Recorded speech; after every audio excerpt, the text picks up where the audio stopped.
Hello, welcome to today's edition of Hope and Help for Families. My name is Reverend Matthew J. Watts. I'm here today with my co-host, Ms. Christy Day. And today we're going to be talking about the youth component of the Workforce Investment Act, and in particular about the Hope Youth Development Movement, a component that's been implemented in Kanawha County. Christy, welcome again to the show. Thank you very much. Thank you very much. So much information that we are trying to let people know about, and this is something very important going on in the Kanawha Valley and throughout the state. And of course, Hope is the youth service provider for Region 3 for the Workforce Investment Act. Explain to folks why it is that this is important or information that they even need to know. Well, it's very important because the Workforce Investment Act of 1998 was one of the most important pieces of legislation passed because it totally revolutionizes how job training and workforce development is going to be funded by the federal government and how it's going to be done in the various states. Within the Workforce Investment Act of 1998, there was language that dealt with youth, and it requires states to provide not only a summer work experience for youth, but a 12-month program of comprehensive services, and that's different from anything we've had in the past. And so it's very important that parents and youth understand the opportunities that may be available for the youth under the Workforce Investment Act in their various communities. And what also I think is very interesting is that the Hope Community Development Corporation was doing a lot of this before you were awarded the participation in the Workforce Investment Act in terms of the mentoring and the tutoring and some of that character education that everyone is talking about these days.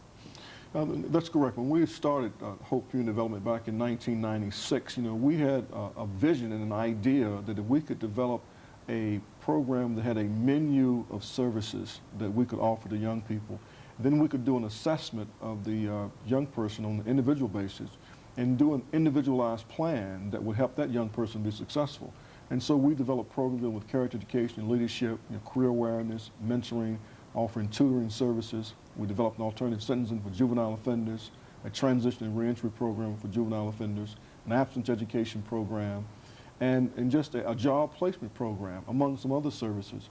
Again, the idea is if there's a menu, then we could select from that menu and customize a plan to help that young person be successful.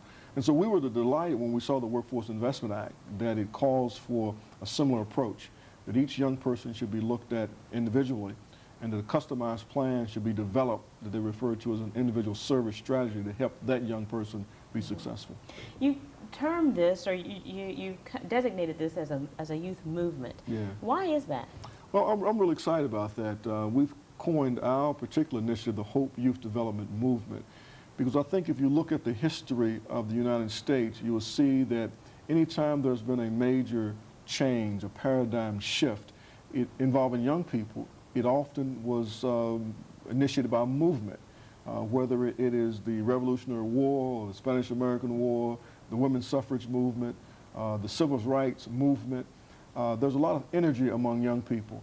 And so what we're suggesting is we need to gather that energy and to bring in support from adults and others to create a positive movement among young people where they're talking about education and post-secondary education and careers and jobs and so forth, to where youth development becomes a movement that sweeps all through West Virginia and everyone is talking about how we can develop our youth.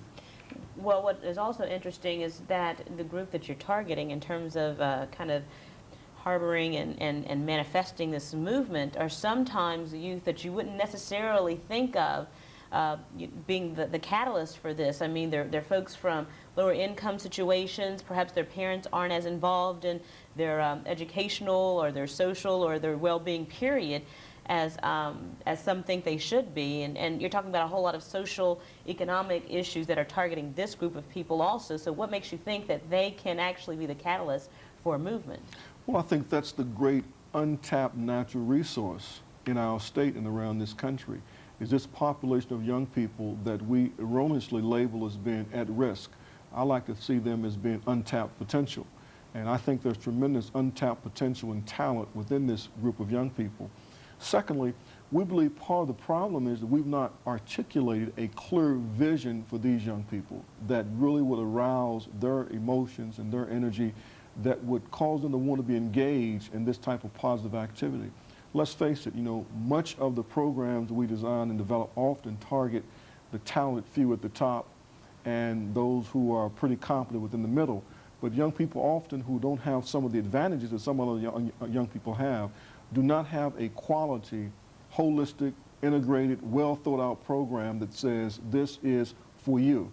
And so what we're saying is we want to provide the best possible venue to show these young people that we're putting together the best program that we possibly can, that any young person, you know, would desire to be in, and it has been designed with you in mind.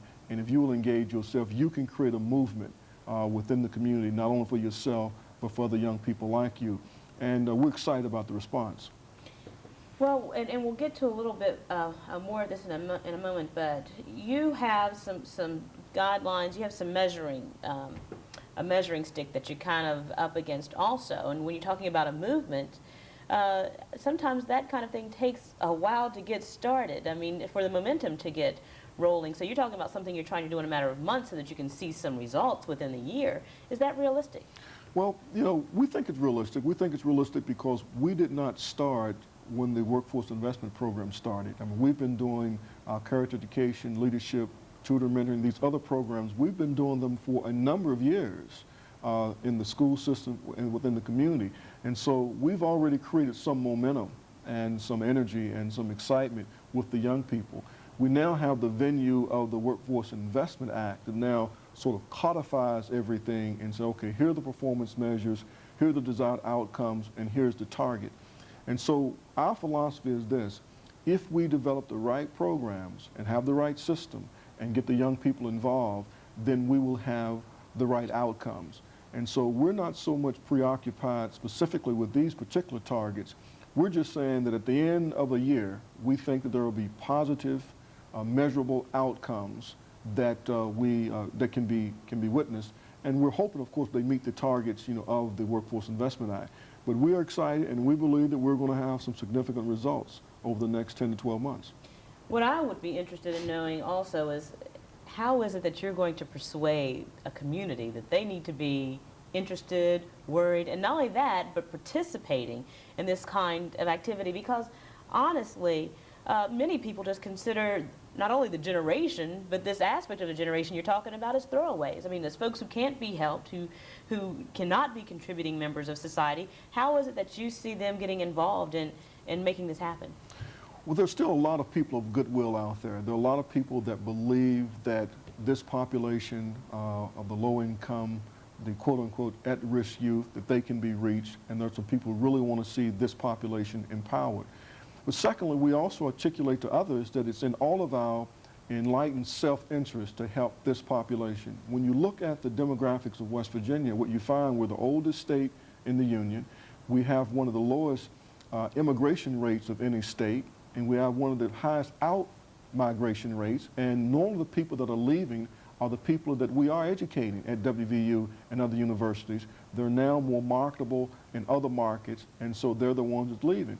So what we end up having left in the state are very often the low-income youth who aren't as mobile and they can get out. So they are the workforce of tomorrow. And so we're saying to the business community, it's in your best interest to help us develop this particular group of young people who will be the entry-level workers of tomorrow.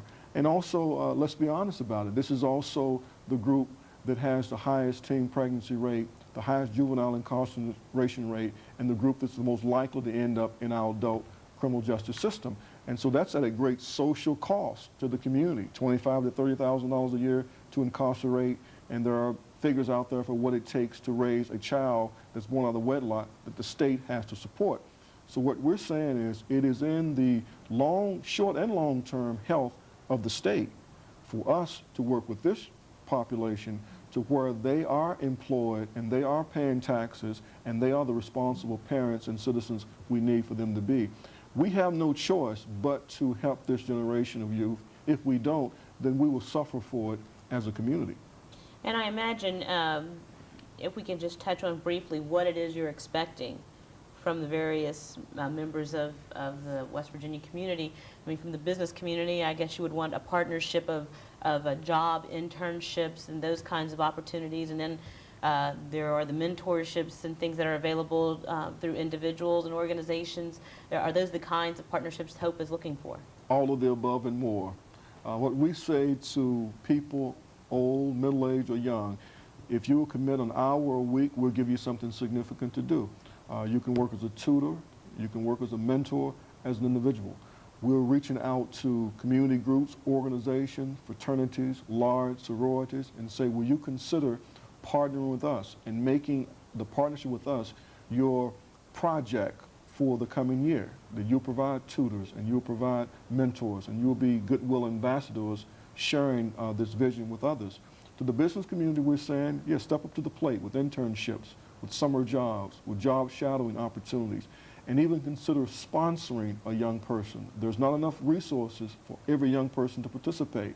So for $2,500, a business can sponsor a young person for a year for them to participate in the movement and have them as a summer intern within their company. We're saying to other groups that work with youth, come be a part of this system so that we can refer youth into your organization to benefit from the services that you provide. So that's the ideal, to build a system of partners across the board that are interested in working with young people so that we have a collection of those who are committed to this movement. And Pastor Watts, tell me, how receptive has the community been to these efforts, the business community and the community as a whole? Well, you know, we're encouraged. I mean, we've gotten great receptivity from the Kanawha County schools. Dr. Ron Doran and his staff have been very open. We're getting established at all of the high schools and middle schools in Kanawha County, and the principals and vice principals are really excited and welcoming us in. We have some work to do in really building a bridge to the business community and to other organizations. But we think as the word continues to trickle out, and as people catch the vision of creating a youth development movement, we think they'll come on board. Do you think with the business community it's more of an issue of your proving ground? I mean, they want to make sure that you're legit, you're for real, that this, not you, but this organization can be trusted with these goals. Is that any part of it? Well, I think with the business community, for them, they always are looking at the bottom line, and they have to because they are business people. And they have not in the past really had a close relationship in terms of trying to employ this particular population of young people, because they've often been served in the summers with the Governor's Summer Youth Program. So I think that they're really kind of taking a look at this to see, well, is this really in our best interest? I think as they look at it closer, and as they see some of the quality of our young people, they're going to realize it is a win-win opportunity and one that they will really want to get involved in. Well, we need to move this along and get along to some of the components to what we're talking about. We did show a graphic just a moment again. We'll show it again here about the target groups that you're trying to really provide services for. And these include folks who are youth who are involved in foster care, and what other groups? Well, the target groups are youth in foster care, youth that would be basic skill deficient, at least 2 grades behind their current grade level in reading and the basic skills. It would also be youth that are parents, or youth that are pregnant, youth that are in the juvenile justice system, or youth that have been runaways, or youth with chronic truancy.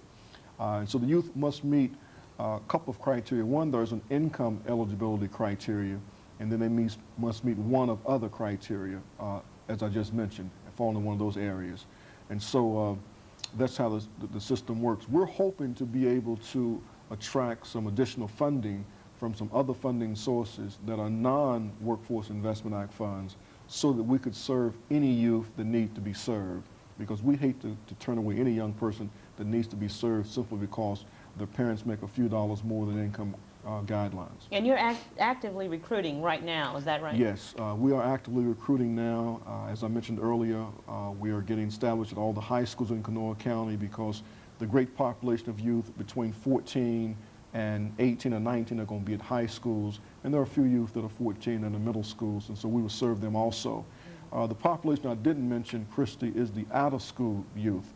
We have to serve both in-school and out-of-school youth between 14 and 21. So some of the youth that have dropped out of school, or they've completed school, but they've been unable to find their niche. I know you will continue education or find employment. And so we have right now, about 40 youth that are in the out-of-school category. And so the plan for them, if they haven't complete their high school education or GED equivalency to get them back in high school or get their GED. And if they have, to look at post-secondary education opportunities and job training and or employment. The ultimate goal is to prepare the youth and get them placed in a job. As we move on to the components, one is the tutoring and dropout prevention. Explain to us what it is you're hoping to achieve through that. Well, you know, it's been proven through research that youth that stay up with their class and that are doing well in school have a lot lesser chance of dropping out and of becoming involved in negative behavior. So by federal law, if the kid needs tutoring, then we have to provide that to try to help them have academic success. We're trying to partner with the schools. Many of them have after-school tutoring programs, and so we're trying to build onto that, expanding it with additional tutors so that the kids can be tutored as close to their own neighborhood as possible.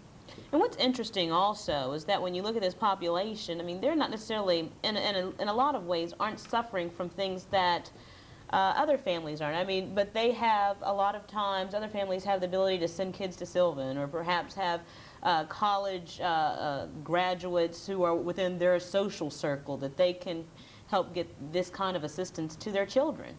And that's correct, and it's often a cumulative effect. Unfortunately, sometimes these youth also go to schools that don't perform as well as other schools. And so research has shown that if a child has unfortunately, if they have a bad teacher early, then it has a cumulative effect in a negative way on their education. And so we're just trying to provide them with much support as we can and much encouragement as we can to apply themselves academically.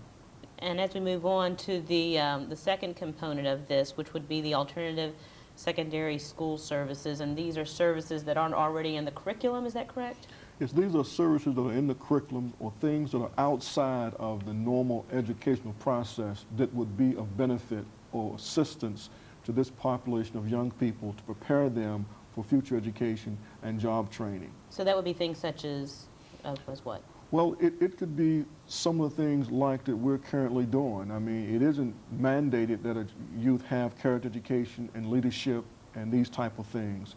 Or it could be a young person maybe that they're in the alternative school system for some reason. And so we're looking for an opportunity possibly with Job Corps, for example. That's an alternative to the conventional school. Sometimes the youth, maybe they drop out of school, it may not be in their best interest or the best interest of the school for them to return, but they can complete their education, the GED through Job Corps, and go into one of their training programs or go to college. So looking for the appropriate alternative services to augment the kids' education. And another component of this is the summer job experience, and you talked about that, and, yes. And I saw firsthand what it was that you all were doing over the summer when you had a group of children who came in and were getting the kinds of skills training that perhaps they don't get on a regular basis.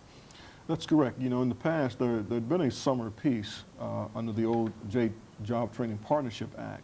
But normally the youth were just assigned to work somewhere at a nonprofit organization, which is great, or at a school or what have you. But under the Workforce Investment Act, it's to be a meaningful work experience that's tied to their education and that as well as tied to real work that they could possibly do at a later time. And that's the reason we really got to get more business partners, because we want to put more youth this coming summer into the private sector, where they can see what a banker does, or a dental hygienist does, or a technician. They can see and talk and interact with these people on a daily basis. Yeah, I know the internships that I had when I was in college, for example, were extremely valuable in helping me to take that textbook information and transfer it into how you apply it to a real life situation. So that seems to be just extremely valuable to the whole effort. It's extremely valuable, and you get a feel as to why something is important. If you understand the why, then you're maybe more motivated, you know, to study and to learn it. And so we think that the youth are really benefiting from the summer job experiences. And that falls right into line with the internships, and I guess this is something that kind of would continue outside of the summer job experience? That's correct. You know, particularly with the youth that are more advanced in their high school, say junior or seniors, you know, some of the schools in your senior year, if you have a job or an internship, and if you have all of your credits, then you can come to school in the morning and then actually go and get some real work experience. If you recall from your study, you know, as a student, there were old internship programs. I mean, that was a part of the way we developed the workforce. You know, a carpenter would have an apprentice, you know, an electrician would have an apprentice. And the way we passed on skills in our society was through this apprenticeship program. Well, because our economy has gotten so sophisticated and the workforce so sophisticated, you know, we don't do that naturally anymore. And so there's not a natural passing on of skill set. And so internships are a way to accomplish that. And I'd imagine also the internships kind of take these youngsters out of their environment and kind of prove to them that what can happen through hard work and perseverance for people they may not see in business suits, people who look like them, you know, governing boards and that kind of thing. So I imagine it's important for them to see that also. You're exactly right. Now, I've always said that it's difficult to become what you've never seen, because if you've never seen it, you can't even imagine it. And so that exposure is a significant part of the educational process. If I'm exposed to something, I develop a comfort level with it, I can start thinking about it, and I can start visualizing myself doing it as I've watched other people do it. So I think that these internships and summer jobs are invaluable, and that's why we're committed. We're depending on the business community to come through, and I know that they will. Now the fifth component, and there are 10 components total, but the fifth of those is occupational skills training. Explain to us what that is. It's similar, you know, to the internship, but now you're talking specifically about a specific occupation that you're trying to get this young person exposed to because they've expressed an interest or demonstrated an aptitude for that. For example, we had some young people that had indicated they would like to know more about building construction. So a local friend of mine, Mr. Bob Hardy, operates the Charleston Economic and Community Development Corporation, and they build houses. And they're rebuilding the west side of Charleston on 2nd Avenue. And so we were able to place some youth at his work site. He's a nonprofit organization. We placed him there during the summer, and then he allowed them to work with him and learn how to build houses and about carpentry and plumbing and electricity. So they got firsthand exposure to what you do in building a house. And the next component is the leadership development. We spoke a little bit about this, character education. When I was coming up, character education was taught right there at the home, you know, in the school, and if you didn't get it one way, you got it with a switch or a paddle or something. But this is something that we really have to take seriously now. Yeah, we really do need to take it seriously because there are a lot of different voices out there. There's a lot of things on television and in the media, and there's a lot of confusing signals, you know, and so it's important for us to teach our youth that character and integrity is very important, and being a person of honesty is very important, and those are valuable assets to have, and there are things that make you more marketable when you go for employment. And exposing our youth to leadership opportunities where they start seeing themselves, you know, as the leaders of tomorrow. These youth are 14 to 21. Many of them are already eligible to vote. Most will be eligible to vote in the next election. And we want them to start thinking about being city council people and thinking about being on boards and so forth to help lead the community in which they live. And you deal with them on a daily basis almost. I mean, do they tell you, does it seem like in their minds that's outside the realm of possibility from where you get them when they've come into the program? Initially, but when you start talking to them and start asking them their opinions about certain things, and they start to articulate their opinion, and you start to get them to see that's legitimate.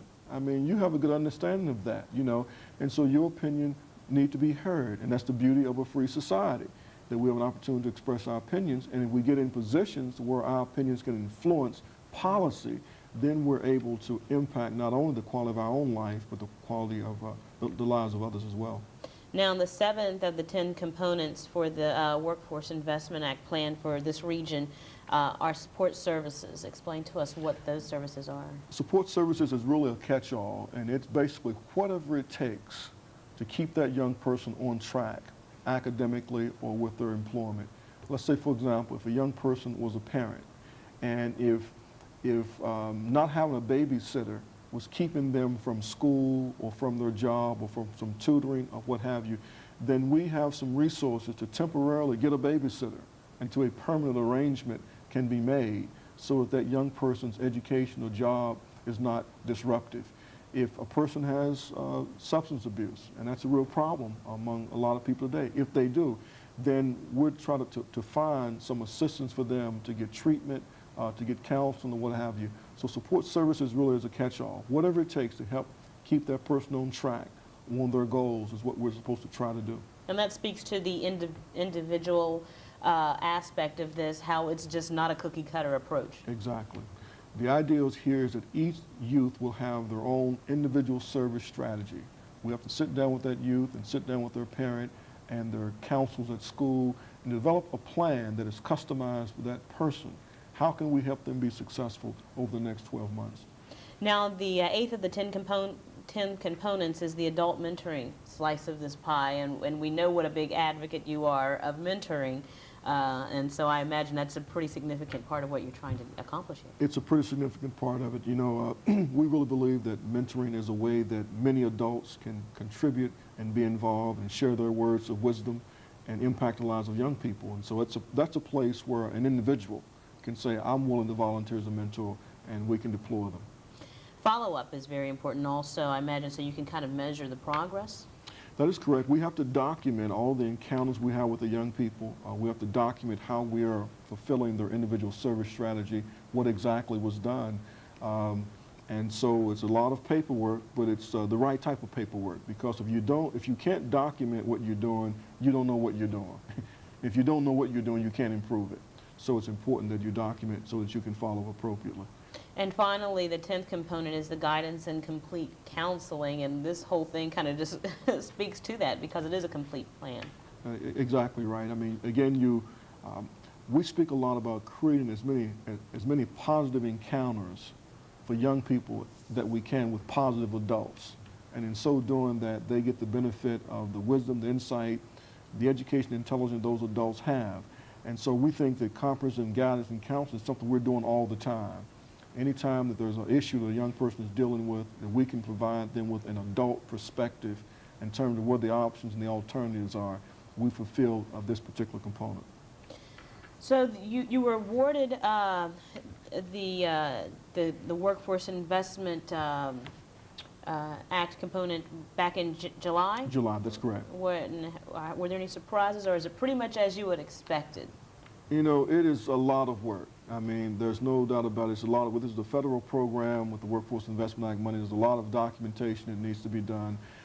We knew it would be a great challenge, and we knew it would be a lot of work. But for the most part, it's what we expected. We did a lot of research on the Workforce Investment Act. We thought we understood it, and we think it's a great opportunity, not only for youth in Kanawha County, but all over the state. There are 7 different regions, and there are groups all over the state that are implementing the Workforce Investment Act, so a person can call their local job services to find out exactly who's running the program in their community and how their young people could participate. And maybe we can show that graphic again, which has the information on how they can contact HOPE if they were interested in getting more information about what you're doing there, and the number is 342-3249. There are people there, I imagine, that they can speak to. That's correct. They can speak to any day of the week, Monday through Friday. All right. So a lot of wonderful things happening at the Hope Community Development Corporation, and we're looking forward to the results. Well, thank you. Well, thanks again for tuning in for Hope for Helpful Families. We're looking forward to meeting with you next time, and have a great day.